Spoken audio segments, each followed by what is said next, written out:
6S 5000 max. What number is this? Number 7. 7. It's been a while. 7 Lucky months. number 7. 7 months. Holy crap. That's a long time, dude. That's a long time. Yeah, especially for this hobby. It's still going. So we're still going. You guys are keeping it going. So nice work, nice work. Yep. We've gotten some really cool feedback. We have to apologize for letting this episode out like a week late. We've been super busy with XFC, that kind of pushed that one back. And then I was out of the country in Africa for a week and the beach, and he's been all over doing a bunch of crazy stuff as well. So first of all, we apologize for getting it late, but I think we've got a good episode in store for you. I think there's going to be a lot of cool things in here. Yeah, a lot of cool stuff. Well, there was a computer failure, camera failure. So now we have new cameras. They're not $10,000 cameras like they're good other enough. people have, but they're really good I think you quality. guys can probably tell right now that and it's kind of dark. We're hesitating if we were going to do this just because it's getting a little dark, but I think you'll notice that it's pretty good quality, pretty good stuff. So we're pretty excited about the cameras. Oh yeah, there's some new things coming this month, man. Yeah. We tried something new last month. We had our friend Rick with the long hair. You guys may know him. He started out our last episode. We got a lot of cool comments about him. So we've got a special surprise this episode, and if it works, every episode will have a little bit of Rick in it. What's the surprise? Rick has a segment. What is the segment called? The segment is called Learning the Ways with Brother Rick. Yep, every month. Every month will be something different. So this week's is Learning the Ways of Enjoying the Fun Fly. So stay tuned for that one. Coming down here in a little bit. Oh, it's coming. My throat hurts so bad from laughing the entire time that was done. So hopefully you guys will like it. If not, then write to us and say he sucks, and we won't put it in anymore. And we obviously are very appreciative of all the comments. Oh yeah, a lot of comments on our website and suggestions and questions and everything. Oh yeah. We really can get to them all. To be honest with you, Bobby and I get, I don't know how many you get, but I'm getting an average of like 20 to 30 emails a day. Yeah. Which is, it's a lot. So if I go a week without checking them, which is the case when you travel to a long event to teach a 3D class, and then an event you're out of the house for 6-7 days, you get back, you have 180 emails. It's pretty tough. I try to answer the best I can, but sometimes there's just not enough time. So we're gonna go over some suggestions that we had here. Some good suggestions this time. We're not gonna mention names because you guys are using nicknames on our website. So, but one of the questions was, what's up with the horsey noise? The history of that noise. What is the horsey noise thing? You explain. You started with that. That's you. You started with that like 5 years ago. It wasn't me. It was. You started with it. It was a friend of mine, Earl, in Orlando, Florida. Yeah. And when we started going to events years ago, I don't know how it all started, to be honest with you, but he started with or whatever, and it just started changing, and the tone started, I don't know. It started stretching. It's stretching a little bit, and it just kind of, I don't know, became what it is. So what is it now? Yeah. Now is... how's it go? Yeah. But we haven't, actually it went away for a while. It did go away for a while. Yeah, it went away. We brought it back, man. It was big in like 2005 and 6 and 7, and then it went away completely, and we brought it back. We brought it at back. XFC this year. We're bringing it back. Cool. Oh yeah. So if we say that too much, I'm sorry. So that's a reason for that. Another question is, one of you guys asked about collective management, what it is, how. That's a tough question. You can't really answer that in in a minute. 1 minute, yeah. But I think you could just say that collective management is something that you guys will automatically develop as your skill level, goes up. It's really hard to explain. It's of course you guys know what it is. It's knowing how to trade cyclic for collective. Exactly. Or collective for cyclic. Just overall pitch. Overall pitch. Yep. A lot of people don't realize that cyclic adds pitch. It's not just aileron or elevator, it's feeding pitch in one direction. Yep. So when you apply both sticks at the same time, you're adding the total sum of your collective pitch and your cyclic pitch together. And that's overall pitch on the motor.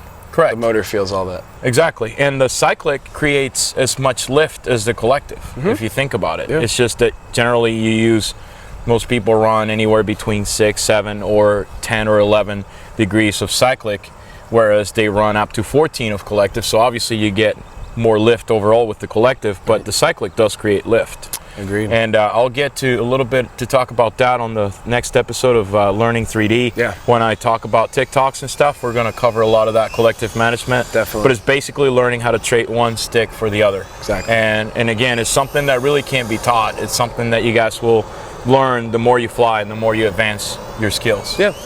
Definitely. Next question. Do we change, or do you guys change the stick tension on the radio, on your radios? Do you? My 8FG, no. Stick tension stock. I kind of just moved around the positions of it until it felt right. But no, I've never changed any stick tension ever. At all? Never. Really? Never. Never. Ever. Have ever, you? Ever. Have you? I do. I like the. Well, see, you're Do a you like it pincher. tight? You're a I pinch. pincher. I pinch. I'm a thumber. Oh, I we use need to my get into thumbs. that argument. Yeah. Maybe you can argue with yourself about pinching and thumbs. Probably. Yeah. But I find that using thumbs, I want the sticks to be a little tighter. Okay. Fair enough. You know, I remember back in the day when I was flying Futaba radios and the sticks were really soft and they're really they smooth, loosen up, yeah. really nice stuff. It's like I found that I had to tighten them to have more control. It's, I don't know, I think it's strictly just a matter of preference. Yeah, it's the same way how you see some people drive their cars with the seat all the way back or all the way forward or leaning back, or, I don't know, steering wheel up Personal higher or lower. preference. Yeah, it's just strictly personal preference. Heck yeah. But I do tighten the sticks on my radio, without a doubt. Let me see, one more question. No, actually, I believe that's it. That's about it. We have questions about when we're going to do a night flying episode, small electrics. Yeah. We have all that in store for you guys. We're going to do small electrics. We're going to do a night flying episode. Night fly's coming. We're going to do more about flybarless. Yeah, a lot more about that. I've been wanting to do a flybarless episode for a long time, but it's really difficult to do it the way we want to do it, because I want to cover all the flybarless systems, or at least the most important ones. Yeah. Not just the Align 3G, but I want to cover the Mikado, V-Bar, even Curtis' the B-Stacks, the Curtis' stuff. And the ideal thing here is obviously to find people that are very knowledgeable with those systems. I like to get Nick Maxwell to talk about the Curtis stuff. The Total G. I'd like to get somebody from Mikado to talk about the Mikado one. Yeah, definitely. So, and it's really hard to coordinate all that, but we're definitely going to make it happen. Just hang with us, and it'll happen. And SmackTalk is again we're successful. We appreciate your support. It's still going. We're still doing it. So as long as you guys, we're sorry we're late. That doesn't mean we're going away. We've just been busy, but we're going to keep doing this every month. Okay. Last thing, Urcha. Real quick, if you guys see us at Urcha, make sure you say hi. We got tons of free t-shirts, giving out a bunch of free episodes. We got some girls, I think. We got some girls, they're very cool. We got some girls patrolling around in a golf cart, handing out swag and definitely. It'll stickers. Be cool. So make sure you come say hi. And we have 2 seminars also at Urcha. Yeah. And Friday and Saturday. If you guys have any kind of questions about anything that relates to RC helicopters, of course we don't know everything, but we will do our best to answer to the best of our ability. So I hope you can, if you guys make it to Urcha, we'd like to have you at our seminars, for sure. We want to see you there. So let's go into the episode. We're going to talk about what? Let's do it. First, we're doing building techniques. I build a whole helicopter, and I show you a bunch of little techniques and tricks that I do in there. So here we go. Yeah, it's going to be building, maintenance, tips and tricks. And tricks. Yep. Tricks are for kids.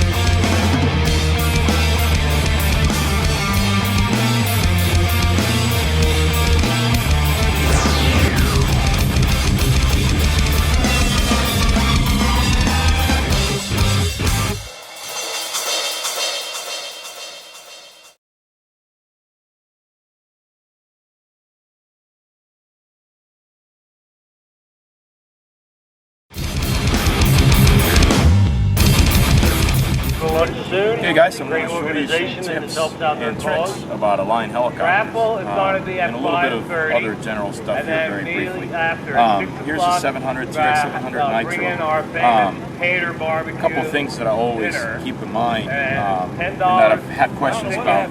Sometimes you'll see some tank foaming as you're flying. That could obviously be attributed to vibration, and the first thing you need to look at is your engine. Your engine could have a bent crank.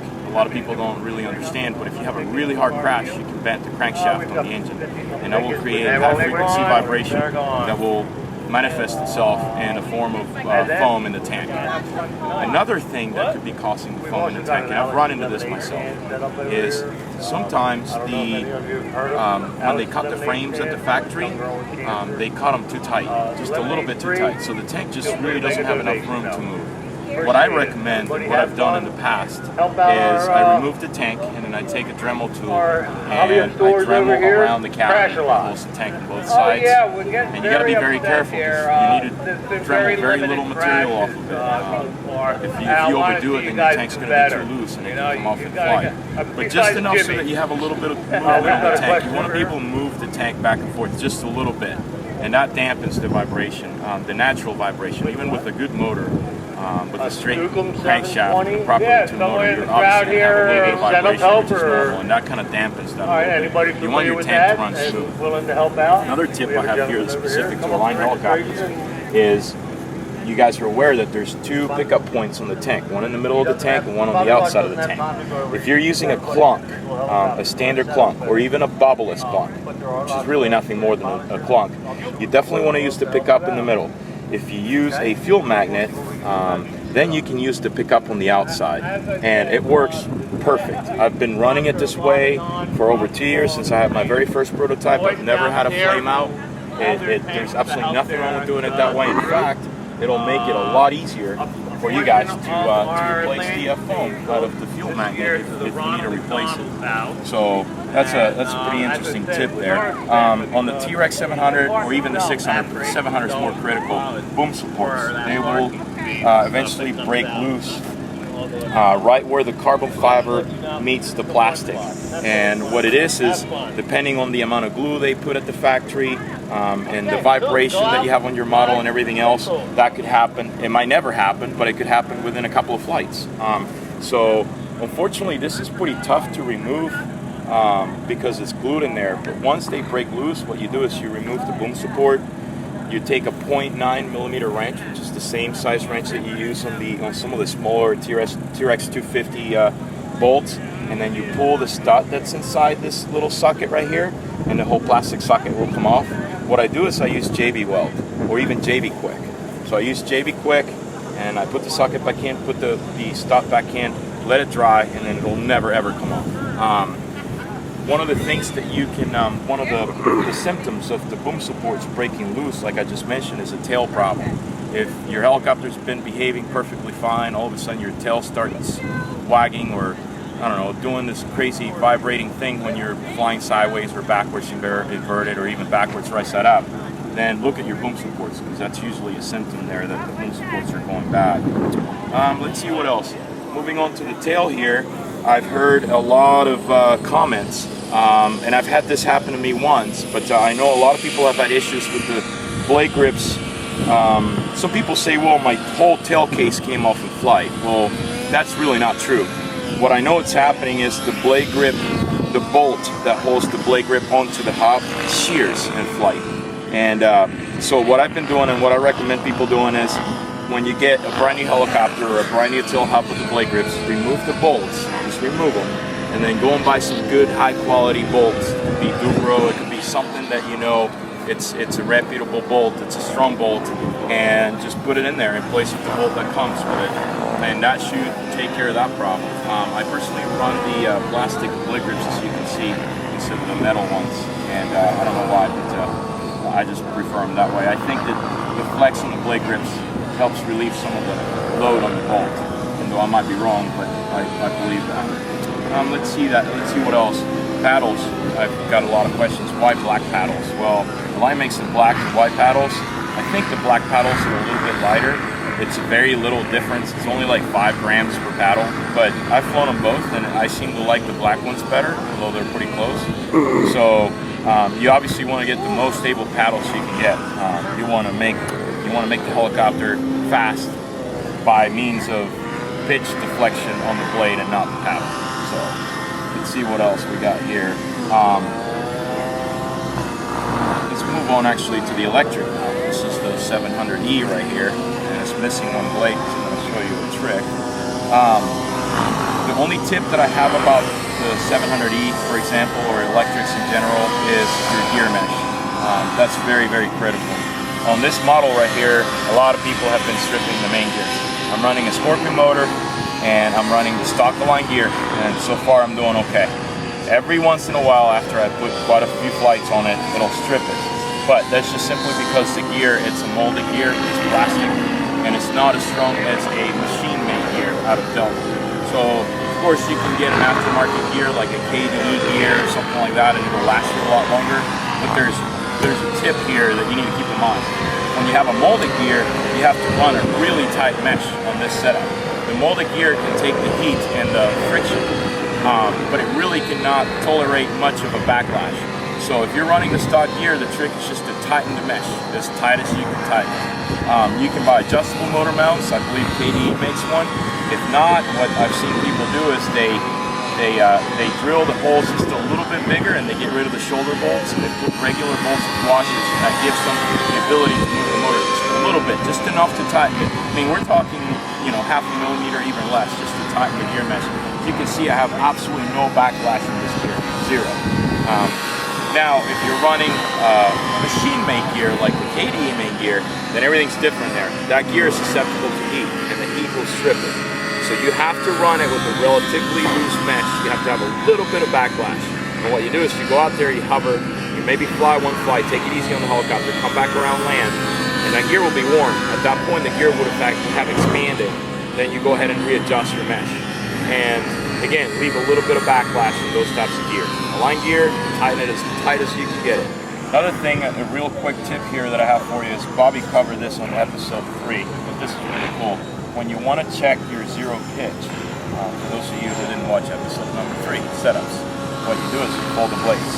And this is actually not good for your servos, but it really won't kill them if you do it once or twice. And if you look at the angle on the blades, when the blades become even at the same level, you're at zero pitch. So probably, I don't know, I can't see from this angle, I'll have to be on the other side, but I think that's pretty close right there.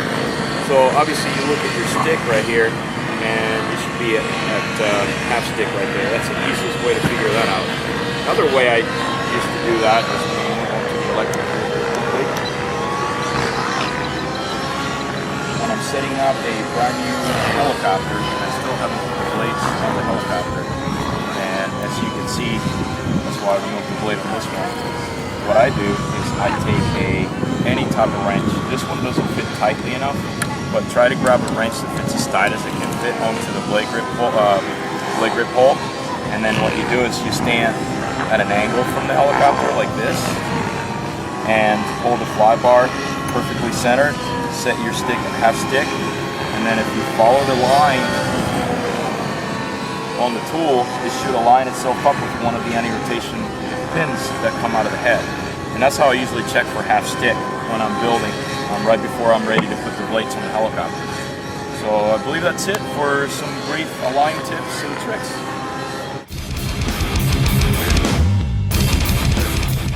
Alright, so we're here with my miniature aircraft machines. These are the Fury 55, and just wanted to point out some tips for this model for you.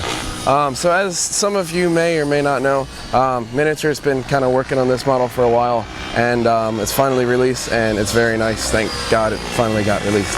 So here I'm just going to go over a few things that I may do differently than just a stock kit. To tell you the truth, these are both kind of stock. This one's Bert's, this one's the flybarred head, and this one's the new flybarless head that we're testing. To tell you the truth, just build it per the model. There's a few things that I want to point out here that some people may not know. First, we'll start back in the tail. It's kind of the same tail assembly as we've had on the Stratus, but a few key things that people don't know. First of all, make sure you always green Loctite this nut right here on the tail hub, because what can happen is after all the pressure is being forced down on the tail blade grip, the nut can actually loosen in flight and eject a blade grip. So make sure you just wick a little bit of green Loctite into the nut. Going back to what we were talking about in our setups episode, I mentioned that we wanted about 7 degrees of right pitch offset, and with this MA machine, when it's built properly, when the belt crank is completely lined up 90 degrees, you have a perfect 7-degree offset, and I can guarantee that's where your tail's going to track in rate mode when we set it up. So that's a big important thing. Another thing when it comes time for tightening the clamps here, on the horizontal fin clamp and up front. Don't really crank down on the boom. There's really no need. These clamps are really good. They're nice and tight, so there's no need to really yank on them. Belt tension. The belt drive on this thing is extremely good. The engagement is just awesome. I've yet to have one slip. So you really don't need to crank on the belt. My belt's pretty loose, to tell you the truth. So just kind of, you know, average belt tension right there. Another thing that you can probably see up here, on this model I don't have it, but on this model I do.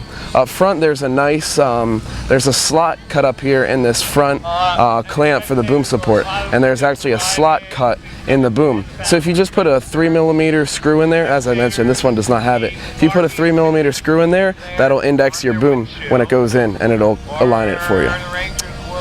Next are the boom supports, as Bert mentioned with the Align helicopters. They come pre-glued. These come pre-glued as well, but sometimes they can break loose. So once again, if they break loose, just take it off, really scratch this up real well with a razor blade, and either pour CA in here or JB Weld, and then that'll do it for you.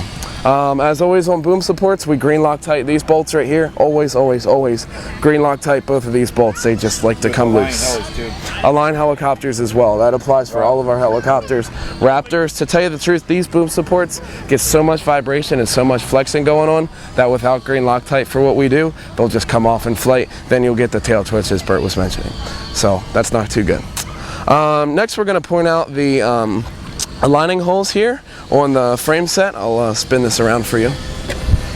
Here you can see there's a small hole right here in the frame for the elevator servo, and when you look through the hole you can see through to the ball on the servo, and that's exactly where 0 is. That's how you know exactly where 0 is.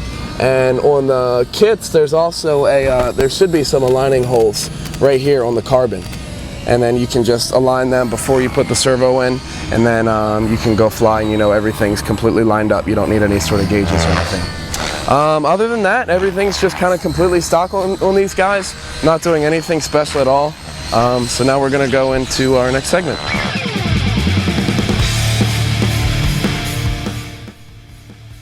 Hello.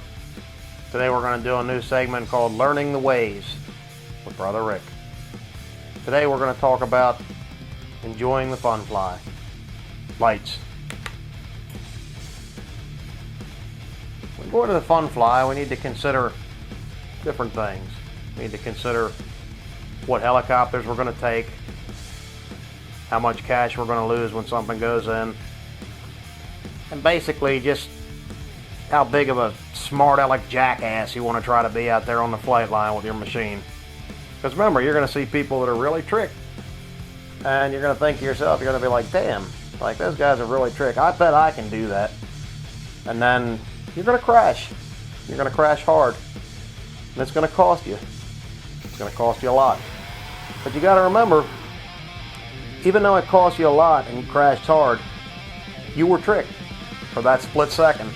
For that $900 or $1,000, maybe even $2,000 or more, you were the best.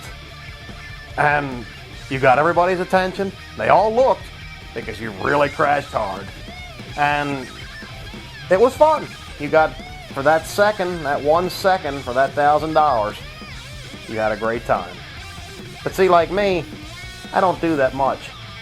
I'll go out there and I'll see people, and I'm more like into the social thing. Like I'll see everybody and say hello and have a good time. Maybe fly a real fast circle. Maybe do a real weak flip, very weak. And I'm kind of more into the raffle now. I'll buy like tickets for the raffle and like, yeah, seriously. I'll buy a ticket for the raffle and, you know, really have a good time anticipating that I'm, you know, probably not going to win. And maybe like this week we're heading up to Delaware. It should be pretty good. I mean, till it gets dark and the biting mosquitoes and flies come out. You see, like when it gets dark up there, you're done. So like what I do is, as soon as it seems like it's going to get dark, I get in the car instantly and roll up the windows and lock the door, turn the air conditioner on, sit there and watch the night fly. I watch everybody out there dance like jackasses, like getting the bit out of them. They're out there flying. They're tricked though. They're real tricked. Man, I think to myself, I was like, man, I wish I could be tricked like that out there getting the hell bit out of me by biting flies and mosquitoes, but, you know, I have to sit inside in the air. Be cool. Stay cool in there. And, that's my time at the Fun Fly. So this week we learned the ways of enjoying the Fun Fly. Till next time, peace out.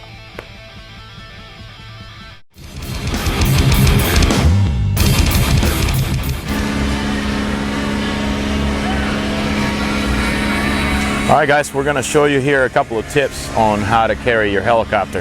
This is my setup. It's a infamous here Toyota Yaris. It's like the cheapest car you can buy in the US, brand new. I think I paid about $12,000 for this car. And what I did is a friend of mine, Russ from Orlando, Florida, he made this little tray for me. So I could fit up to 4 helicopters here. And I just went to the local hardware store and I bought these, whatever these things are called, but basically what it does is it just holds this kit, and then I just use old-fashioned bungee cords to hold the helicopters down. He also made me a little compartment here to put a gallon of fuel, and have plenty of room down below to carry all my stuff. Fuel right here, all my tools and all that kind of stuff, even my clothes when I travel to events. And then of course helicopters up top. And then I went ahead and I run a big heavy gauge wire from the front battery and bought this cheap like $20 power panel from the local hobby shop I can use to charge, and it shows me my battery level and everything else. Is pretty cool. So I just plug the banana plugs from my charger into any of these and can charge. Of course, when you run the car, if you don't run the car, the engine, you run the risk of draining your battery when charging big packs. So I mostly use this for small receiver packs and the like. So, and aside from that, the essential tools I carry with me is just obviously my fuel and all my tools and everything else. And I'm now also carrying a small generator. It's a Honda generator. We'll show it to you here in a bit. And that's what I use to charge my batteries. It's pretty quiet. It's not cheap, but it's very quiet and it's easy to transport and everything. So we're going to go and show some other setups so you guys can compare. So unlike Bert's small white car, I have a large black truck. It's a cool truck. Best thing if you have a truck in RC, you need one of these guys. Just hard shell cover. Mine came with it, I bought it used. And make sure it locks, it's really cool, because then you can go to places like IHOP on Sunday mornings and people are less likely to break into your car and steal all your stuff.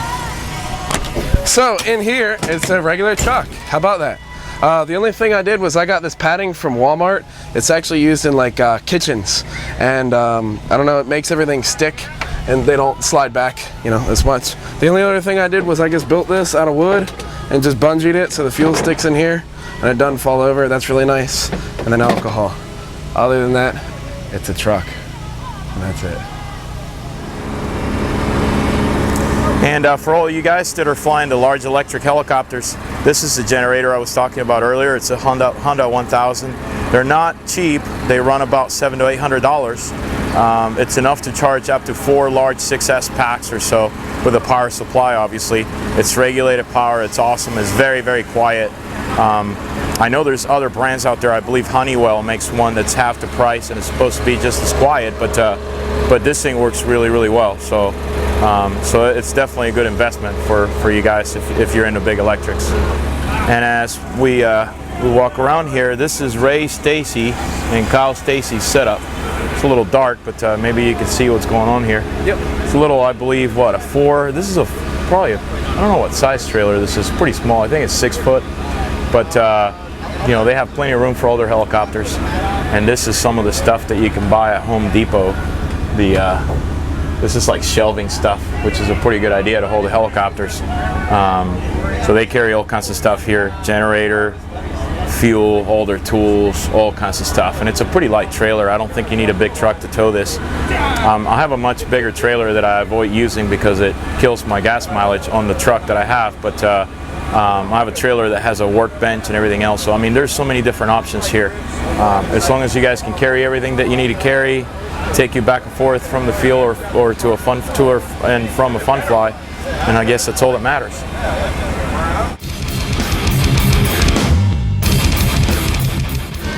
So we're here with Professor What's up? How you guys doing? So you've got a tip for us today. Yeah, I'd like to talk a little bit about Lipo safety for the batteries.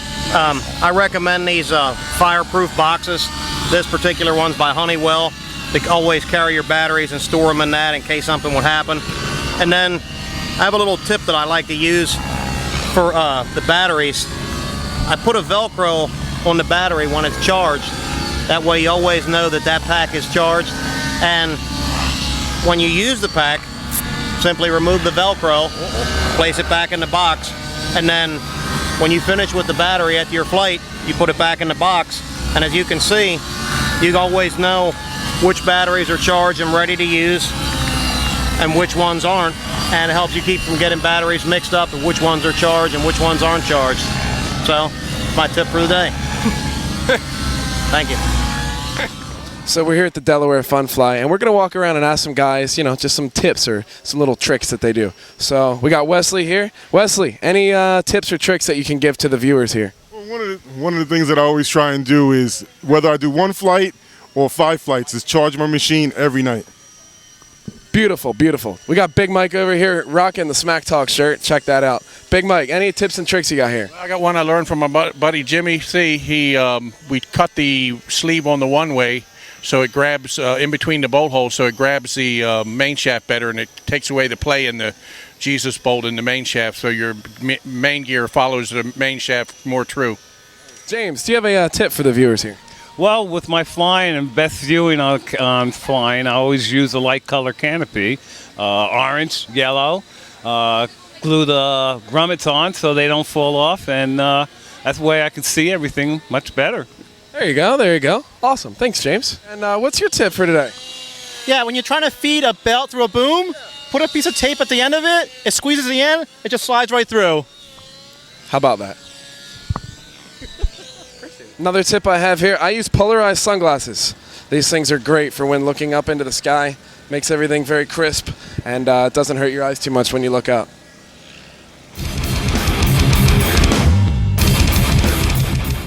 Hey guys, we're here at the Delaware Fun Fly, HOD, and we're here with what? Who are you guys? I'm Ray Stacy. Kyle Stacy. Kyle and Ray, they're a great team. Kyle Stacy is a great pilot. He's actually very well known for being probably the best little micro helicopter pilot out there, I guess you could say. He's won almost every contest, or at least placed top 3 in like every contest involving micro helicopters. And you did what this year at XFC? 4th. That's awesome, awesome, awesome. So, and they make a great team, father and son. Who's the one that does the wrenching? My dad. Well, I did it in the beginning, but Kyle's taken over now. He's getting into it. He's built the last few, and now he's taken over the wrenching job. So I'm out there. I'm looking for work if anybody needs any help. Nice, nice. Maybe it's time for another kit. I can't, Bert. I did so well the first time. I can't do it again. Good point. Good point. So, how long have you been flying? Oh, around 8 or 9 years, I want to say. How did it get started? Did he get you in it, or how was it? My grandpa did it, and then my dad did it, and I've been out to the field since I was 1 or 2. Just been there ever since. Wow, did you start with planes first and then helicopters? Both about the same time. Yeah. So you guys go to all these events together all the time, right? Yeah, we do. I mean, I really enjoy the father-son time. So this is great for us. This is what we love to do. Go to these things on the weekend, see our friends, hang out, and just have a good time. Nice. What about when you normally fly? Like, how often do you normally fly? Like, say often during the season or whatever. Like a normal week for you. Like, how many times a week do you go to the field, or how much do you train? Say, like preparing for competition and also away from competition normally. Not for competition. We go out every weekend. I'd say I probably get at least 20 flights in a weekend. And for competition, every weekend, and then we get out after school on the weeks. It's pretty cool. How do you like our banner? This is cool. I mean, this is professional, guys. Is it cool or gay? I mean, come on, guys. This is so gay that it's cool. So, thank you. Isn't that? No. Doesn't that rock? That thing is just beautiful. Thank you. All right, we're going to do some rapid fire. And I'm going to start asking questions.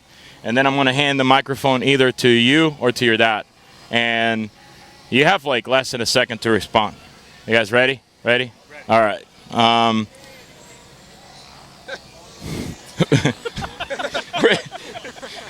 Britney Spears or Metallica? Britney Spears. Flybar or flybarless? Flybar. SpongeBob Bob or Bob the Builder? SpongeBob. Fast or slow? Fast. High or low? Low. Chicken or beef? Chicken. FAI or 3D? 3D. SmackTalk or Talk Smack? SmackTalk. High or low? Low. Nitro or electric? Nitro. Knight Rider or the A-Team? Knight Rider. Thongs or G-string? G-string. Men or women? Women. You thought about that for a second. No, I know he didn't. I know he didn't. Let's see, one last one. Curtis Youngblood or Superman? Curtis is Superman. Nice. All right, guys, that's it for the interview with Kyle and Ray Stacy. Thanks, guys. Hey, thanks, guys. Thanks for having us. Thank you. Thanks.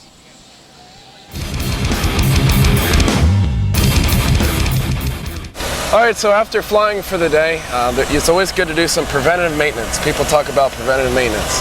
And what preventative maintenance is taking a look at your machine as it's flying well. At the end of the day, these are some things that you want to look over. We got a few tips for you. So here we go. The first thing I always check for is loose bolts. Just take a driver if you need to. A lot of times you can just visually inspect everything. Just take a look, make sure everything's tight, make sure your blades are still tight, but at the end of the flight, check on the loose bolts just everywhere on the motor. People take that for granted. They take it for granted a lot of times. There's a lot of really important bolts. The bolts up here in the head, they keep this tight. Your the 2 bolts for the tail hub back here, just some very important ones. On a line helis, you have your 2 bolts that clamp the head on the 700, for example. Exactly. A lot of people don't check them; they come off. Yep. Boom support bolts, they come off. Boom supports. That's moving into our second one. Yep. Yeah, definitely. Boom supports, as we mentioned earlier, you want to green Loctite these. Make sure you green Loctite both the front and back, no matter what size it is. Then always check to make sure your ends are still glued. If not, then you're gonna have to take them off, clean them, and re-glue them. Because if your boom supports are loose, that's gonna make a ton of funky noises, and it's just not any fun. So the next tip that we want to do here is we always want to check for, we want to check for the fuel tubing and the filter and all of our plumbing here. So here, as you can see, we've just got a regular filter, and we've also got some fuel tubing going around some sharp corners. So we really want to make sure that everything's still good. There's no fuel tubing chafage or anything like that. You're running a fuel magnet? Yep.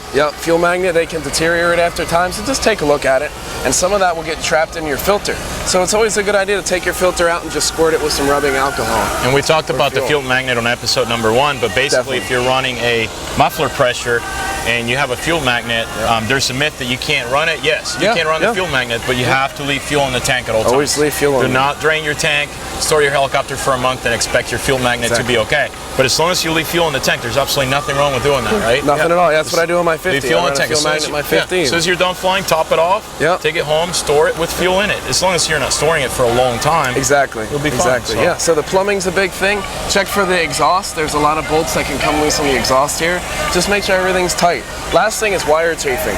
As careful as I am, I still have wires that chafe sometimes. Oh, this is a crappy wire. How old is this helicopter? Oh, this thing is like 6 years old. This is vintage, dude. Oh, this is vintage. Oh yeah. So it's always good to use Velcro and everything. It doesn't matter. Obviously you want it pretty, but the most important thing is to make sure that nothing chafes. Never ever just zip tie bare wires, because that'll eat through it. Always wrap Velcro around. Then if you want to zip tie over the Velcro. Very good point. I zip tie wires on my electric helis. Yeah.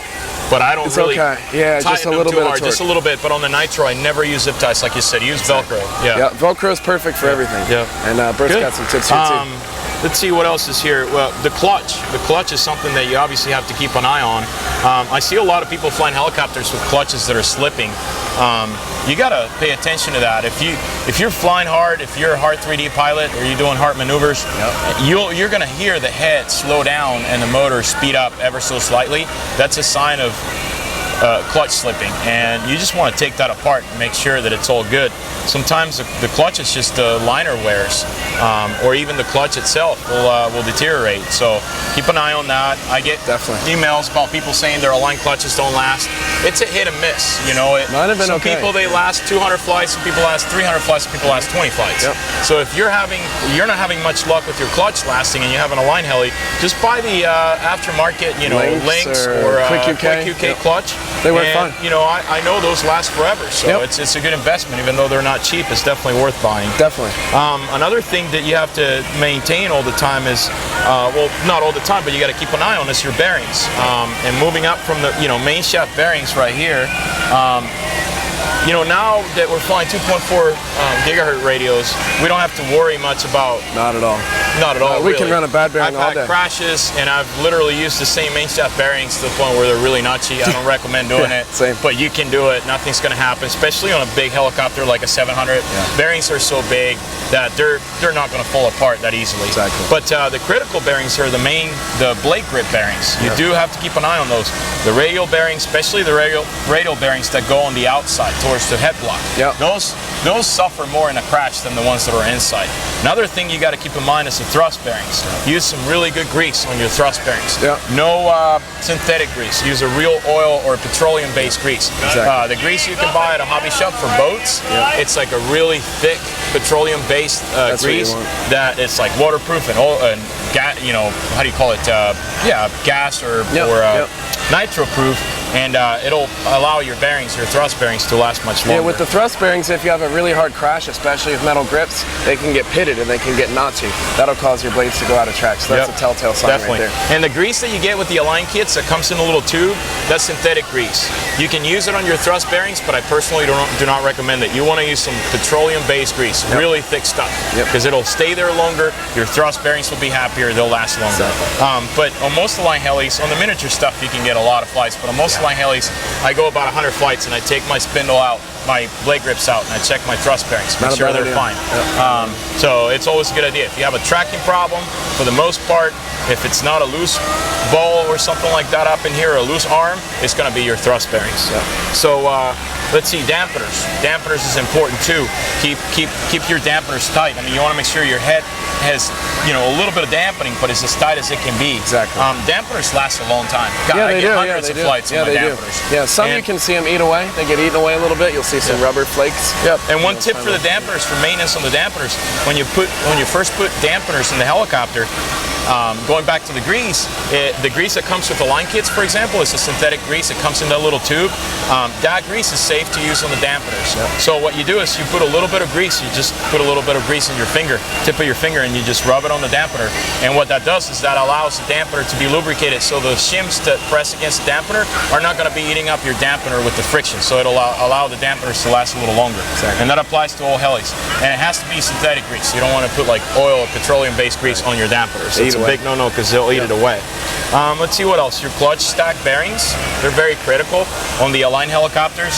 For example, on the miniature, they probably last pretty long. On the Align helis, they last quite a bit. But what I found is if you have, say, a T-Rex 700, if you get the metal bearing block for the clutch stack, your bearings will last longer too, because there's less flex in the whole system.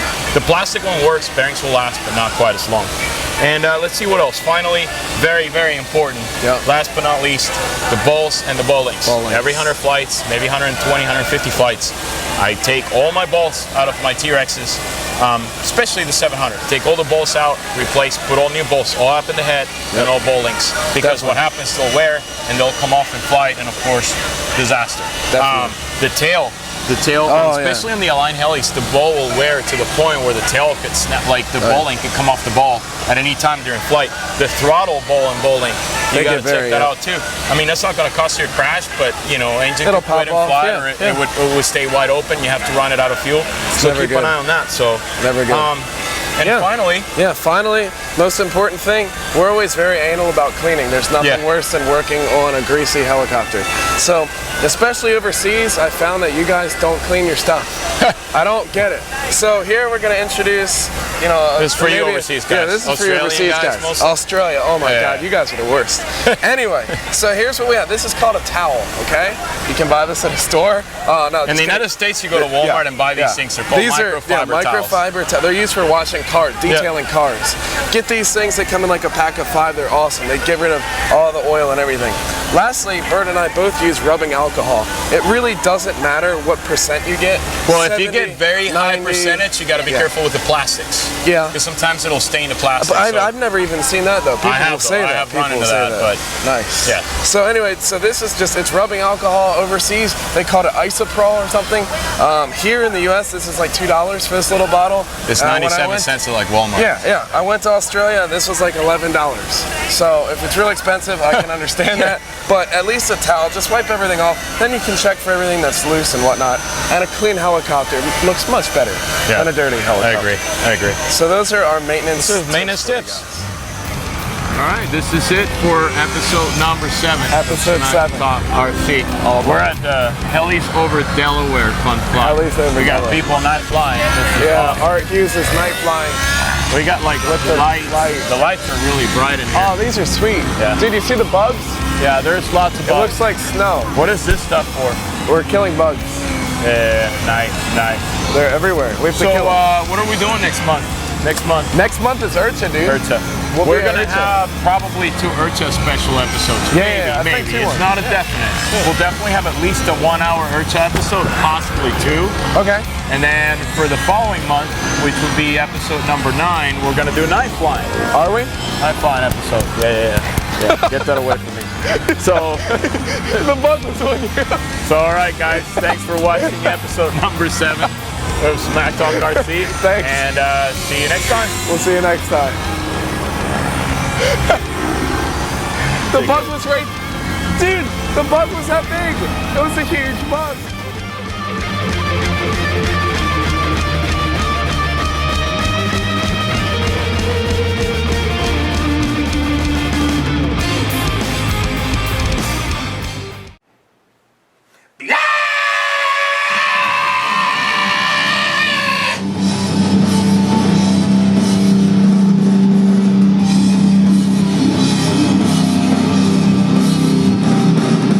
I'm not going to walk you through every single step, but when something important comes along, I'm going to freaking Rick. Come on, that was a good take, man. Go for it. Yep. All right, in this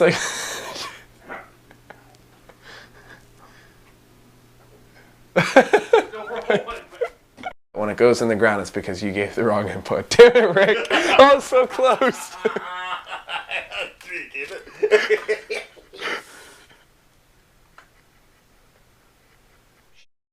I thought I could do it. No, I just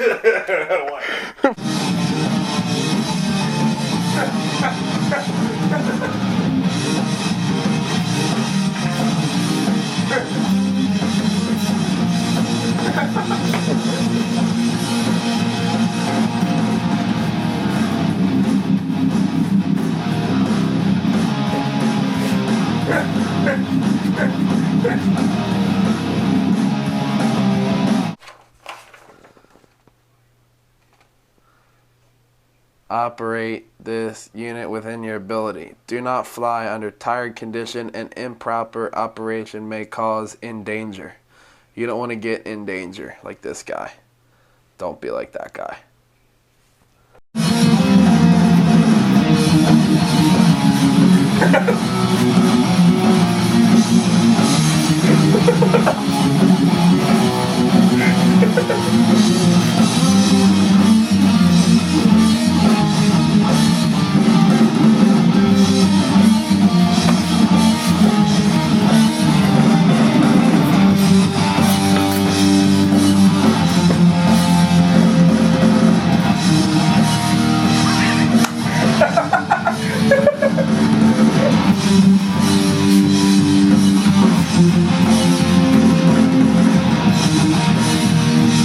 Alright, guitar solo, guitar solo.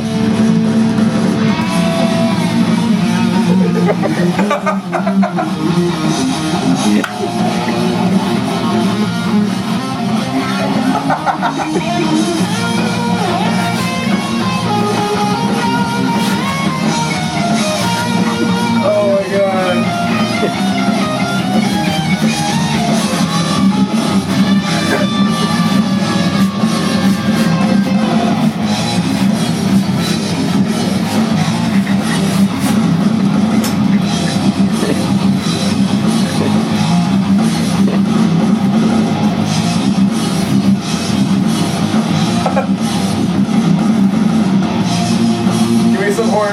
Give me some horns.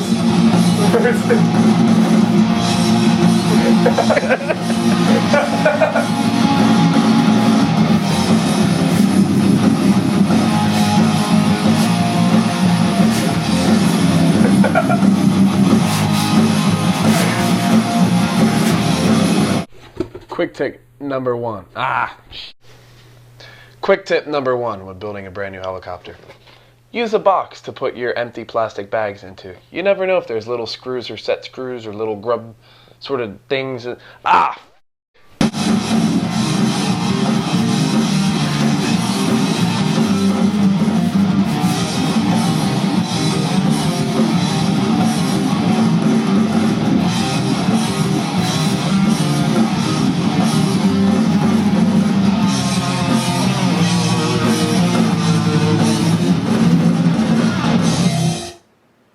So here with Keith. Keith, what's up, man? What's going on, man? Dude, you're from Baltimore, right? Yeah, hood heli, nigga, you know. Hood heli. Hood heli, yeah, you know how, because, you know, when you come down and fly in the hood, you know, you not scrap up, you know what I mean, but we got your back, though. Yeah. We need y'all two to come down there and check us out. So hood helis, I mean, it's a safe place in the hood. Come on now, I mean, it's in the, just because it's in the hood, that don't mean it's not safe. Plus, you got me with you, so you be all right. I got you. Just tell them you know Keith. Do I need to bring anything to fly? Anything? No, I mean, actually, well, see, we don't fly up to your potential. So, actually, we need you to come down there to rub it off on us. You know what I mean? But, you know, we got some 500s, 600s. You know what I mean? We waiting for that new, that 10-cell helicopter. Oh, the Furion 6. Yeah, that's what we waiting for. Nice. Matter of fact, we going to fly it, we going to buy it, but you got to come down there during the maiden flight. All right, how about this? We'll bring SmackTalk to hood helis. Oh, come on. What? Come on.